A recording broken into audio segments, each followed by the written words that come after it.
அடுத்த முறை உங்கள் வீட்டில் முட்டைக்கோஸ் வாங்கினீங்கன்னா கண்டிப்பாக இந்த முட்டைக்கோஸ் மிளகு கூட்டு ட்ரை பண்ணி பாருங்கள். சூடான சாதத்தில் நெய் போட்டு சாப்பிட்டிங்கன்னா ரொம்ப சூப்பராக இருக்கும். அது மட்டும் இல்லை, இட்லி, தோசை, சப்பாத்தி இப்படி எல்லா டிஃபனுக்கும் இந்த முட்டைக்கோஸ் மிளகு கூட்டு தொட்டுக்க ரொம்ப சூப்பராக இருக்கும். சரி வாங்க இப்போ வீடியோவில் போய் இந்த முட்டைக்கோஸ் மிளகு கூட்டு எப்படி பண்ணுறதுன்னு பார்க்கலாம். வணக்கம் அண்ட் வெல்கம் டு யுகாஸ் உலகம் யூடியூப் சேனல். முட்டைக்கோஸ் கூட்டு பண்ணுறதுக்கு 300 கிராம் அளவுக்கு முட்டைக்கோஸை இந்த மாதிரி நல்ல பொடியாக கட் செஞ்சு எடுத்துக்கிறேன். 3/4 கப்பு பாசிப்பருப்பு எடுத்து அதை தண்ணியில் நல்லா 2 முறை அலசிட்டு குக்கரில் நல்லா வேக வச்சு எடுத்துக்கிறேன். பேனில் 2 டேபிள் ஸ்பூன் ஆயில் விட்டுக்கிறேன். ஆயில் சூடானதும் கட் செஞ்சு வச்சுருக்கிற முட்டைக்கோஸை அதில் போட்டு நல்லா வதக்கிடுறேன். ஆயிலில் போட்டுட்டு நல்லா கிண்டி விட்டுட்டு 5 நிமிஷம் மூடி நல்ல முட்டைக்கோஸை வதங்க விடுறேன். இப்போ மூடியால் மூடி ஒரு 5 நிமிஷம் முட்டைக்கோஸை நல்லா ஆயிலில் வதங்க விட்டுடலாம். இப்போ 5 நிமிஷம் ஆச்சு. முட்டைக்கோஸ் பார்த்திங்கன்னா நல்லா வதங்கிடுச்சு, நல்லா சூப்பராக வதங்கிடுச்சு. இப்போது இந்த முட்டைக்கோஸ் கூட நான் வேக வச்சுருக்கிற பாசிப்பருப்பை சேர்த்துக்க போகிறேன். பருப்பை சேர்த்திட்டு நல்ல முட்டைக்கோஸோட பருப்பையும் முட்டைக்கோசையும் நல்லா மிக்ஸ் செஞ்சு விட்டுக்கிறேன். நல்லா மிக்ஸ் செஞ்சதுக்கப்புறம் அந்த பருப்பு இருந்த கப்புலையே ஒரு 1/2 கப் அளவுக்கு தண்ணி சேர்த்து அதையும் இந்த முட்டைக்கோஸ் பருப்பில் கொஞ்சமாக சேர்த்திட்டு நல்லா மிக்ஸ் செஞ்சு விட்டுட்டு தேவையான அளவு உப்பு சேர்த்துக்கிறேன்.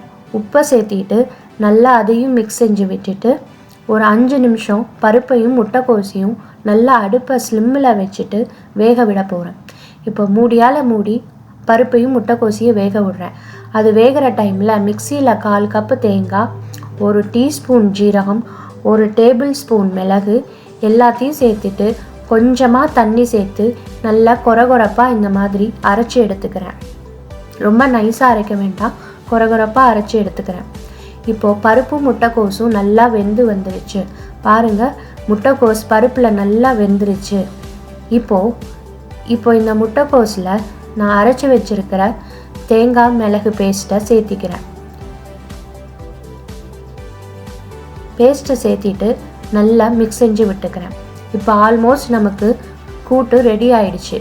இப்போது இந்த தேங்காயும் மிளகு ஜீரகம் எல்லாம் பச்சை வாசம் போக ஒரு 5 நிமிஷம் நல்லா கொதிக்கட்டும். இப்போ கூட்டு ஆல்மோஸ்ட் ரெடி ஆயிடுச்சு. இப்போ இது கூட்டுக்கு தேவையான தாளிப்பை சேர்த்து நம்ம அடுப்பில் இருந்து கூட்டை இறக்கிடலாம். தாளிப்புக்கு 2 டீஸ்பூன் ஆயில் விட்டுட்டு ஆயில் சூடானதும் 1 டீஸ்பூன் கடுகு, 1 டீஸ்பூன் ஜீரகம், 2 காஞ்ச மிளகாய், கொஞ்சமாக பெருங்காயம், கொஞ்சமாக கருவேப்பிலை, 1 டீஸ்பூன் அளவுக்கு மிளகுத்தூள் எல்லாத்தையும் சேர்த்து நல்லா கிண்டி விட்டுட்டு இதை கூட்டில் சேர்த்து மிக்ஸ் செஞ்சு விட போகிறேன். இப்போ தாளிப்பை கூட்டில் சேர்த்து மிக்ஸ் செஞ்சு விட்டாச்சு. அவ்வளோதாங்க, முட்டைக்கோஸ் மிளகு கூட்டு ரெடி ஆயிடுச்சு. இந்த சூப்பரான முட்டைக்கோஸ் மிளகு கூட்டை சூடாக சாதம் வடித்து நெய் போட்டு அதில் பிசைஞ்சு சாப்பிட்டிங்கன்னா அவ்வளோ சூப்பராக இருக்கும். எல்லா டிஃபன் கூடவும் ரொம்ப நல்லா இருக்கும். கண்டிப்பாக ட்ரை பண்ணி பாருங்கள். நன்றி. இந்த வீடியோ உங்களுக்கு பிடிச்சிருந்தா லைக் பண்ணுங்கள், ஷேர் பண்ணுங்கள், கமெண்ட் பண்ணுங்கள். மறக்காமல் யுகாஸ் உலகம் யூடியூப் சேனலை சப்ஸ்கிரைப் பண்ணுங்கள். நன்றி, வணக்கம்.